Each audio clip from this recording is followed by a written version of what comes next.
Oh my gosh, it got so cold here the past couple of days. So cold, it feels like we're freezing to death inside the house. Check this out. That's my breath. That's inside the house. What are we gonna do?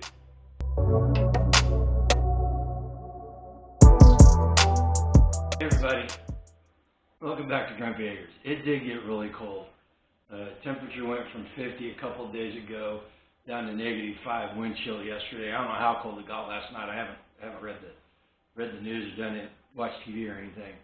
But it got really cold in the house. And the problem is the metal part of the building or the metal part of the house is all jacked up, and it's not insulated properly. It's not doors aren't sealed properly, and you know, in the mindset video, I had mentioned that I was having a hard time getting motivated because of my mental state when we first moved in.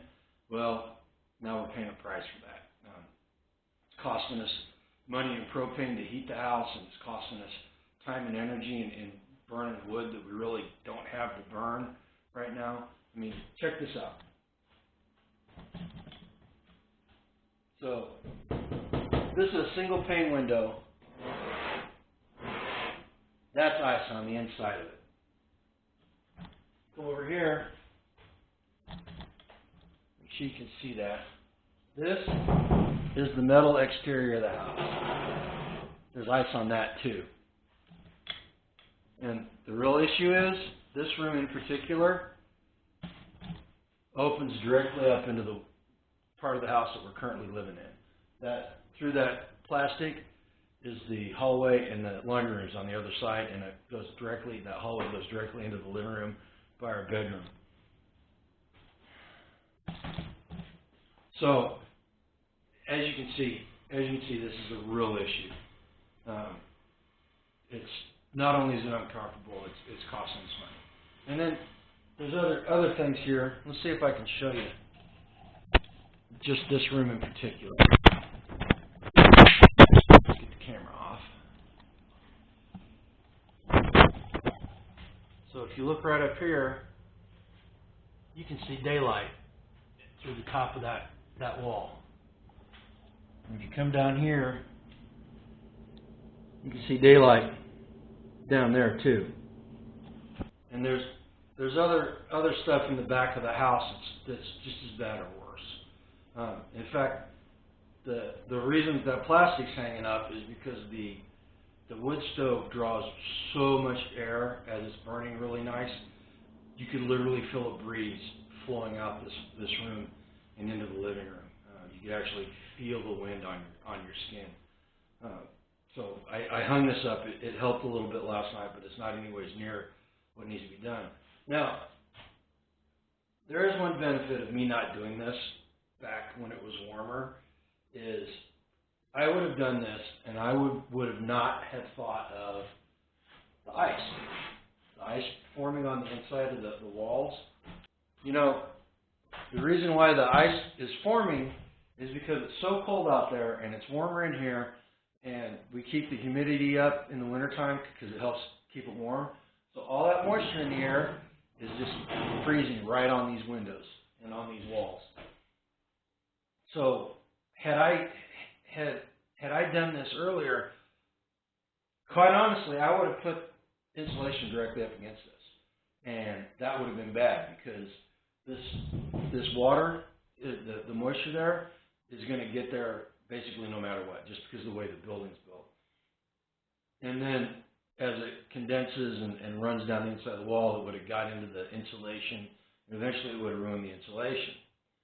So the problem we're facing, the dilemma is, how do we insulate this? How do we make it so we're not getting exposed to all this cold air and all this stuff? And I did a lot of research past day or two on R factors and everything. So the only way I can figure out how to do this is to use this as an air gap. And a properly insulated air gap this size is like an R3. R3, which isn't very much, but it's better than nothing. So my idea is I'm going to take pink foam with a reflective back on it and put it inside this cavity, and that's going to leave about 1.5 inch air gap on the outside.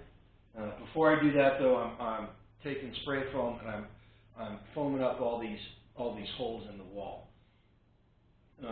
and then putting this here and having the reflective back of the pink foam between the wall and here. And what that'll do is any heat that comes in from the house will hit that reflective barrier and come back in, and then in the summertime, any heat from the outside will come in and hit that and reflect out. So we're pushing stuff, the heat away from the barrier there. So that'll get the foam that we're getting is R5. So that gives us about anywhere from 6 to 8 R factor just before we even get to these wooden slats. And what these wooden slats are, this building, each one of these is a separate panel, and they're connected together right here with screws, and then they put this furring strip on so that they can hang drywall off of it. Well, what I'm going to do is I'm going to build 2x4 walls and put them up against the strips, and then I'm putting R13 insulation in that 2x4 wall with a Tyvek barrier between it and this foam. And what that'll do is that will keep any moisture that's in here from getting into the insulation. Now, it's a little bit more expensive than what I wanted to do, but we're kind of in a crunch right now, and we're going to do that on this room. When we start rehabbing the back of the house, all the interior walls are going to be 2x6s, and I'm going to use R19 insulation, which will be probably it'll be cheap. I know it'll be cheaper. I can't give you the numbers right off the top of my head. I have them this morning, but right now this is the only way we can do this. What I'll do is down there with the 2x6 walls, they make a reflective foil that you put on the backside of insulation, and so I'll put that on these furring strips, and then I'll put the Tyvek and the walls up against here, and that'll give us, with the R3 and the R19, that'll give us R21 and the other rooms down in that end of the house. And in this room in particular, we'll have about an R18. Not optimal, but it's better than R0 or -0 right now, to be honest with you. So that's the project for today. Yoda's out right now, actually going and getting the materials that we need. The problem before we start even working on the walls is this floor. So I want you to check this out. When they built the wooden addition to the house in the early 2000s, they did not match up the floors. And so as you can see, there's like 1.5 inch gap there. So any transition that goes from the stick-built part of the house into the metal part of the house has to go down and transition that far. So what I need to do before we even start working on the walls is I need to raise this floor up. I'm going to take the trim off, and I've got 3/4 inch OSB, and I'm gonna lay OSB over the top of this existing wooden floor and try to raise it up and get it so that there's not that big transition right there. And then another couple of projects or tasks, I should say, associated with this are, so this side of the room right here has a distinct slope to it. It goes down a little bit. And the problem is that the joists are kind of subtle. They didn't brace it properly underneath the floor. And there's places down in the other end of the house where the joists have literally come off the sill plate, and you can feel the floor going down every time you walk on it. This side's still pretty stable, but it's subsided a little bit. So what I need to do is I'm going to take some screw jacks, and this is crawl space down underneath here, and I'm going to get underneath the crawl space and put a couple of screw jacks, and I'm going to make a 2x6 header to go on top of them, and I'm just basically going to run it from that wall there to the wall over here in the corner. Something else I need to do, this, I don't know what that wall right there, they have a closet right there, and I'm going to tear that out because it's only about that deep, and I want a proper size closet.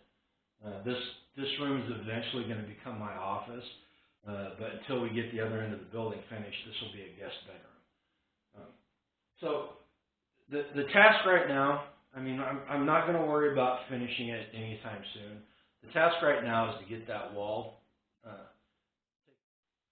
One of the tasks that we've got to do also is to replace this window.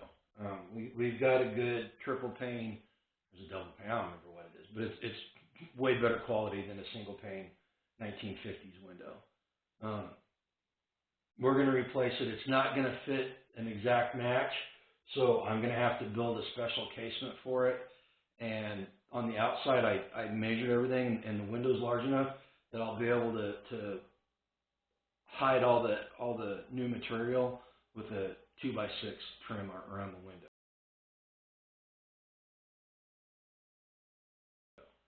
So that's gonna look nice and finished from the outside. Like I said, we're not gonna.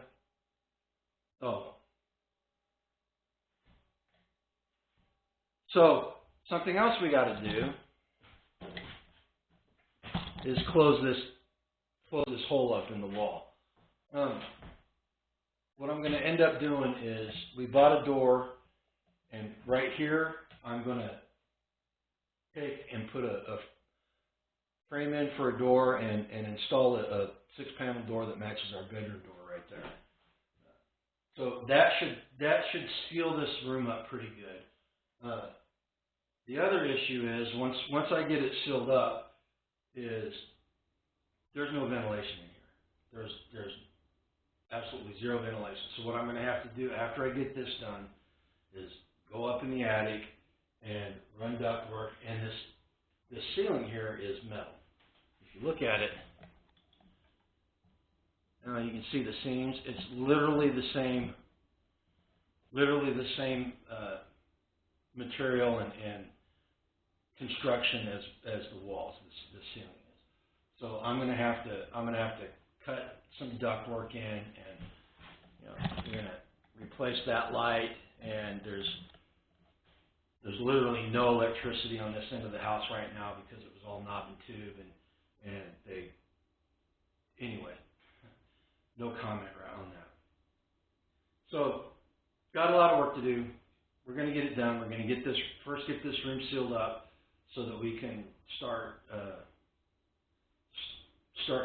working on it and not freezing our keisters off while we're working on it. So as soon as Yoda gets here with the material, we'll get to work.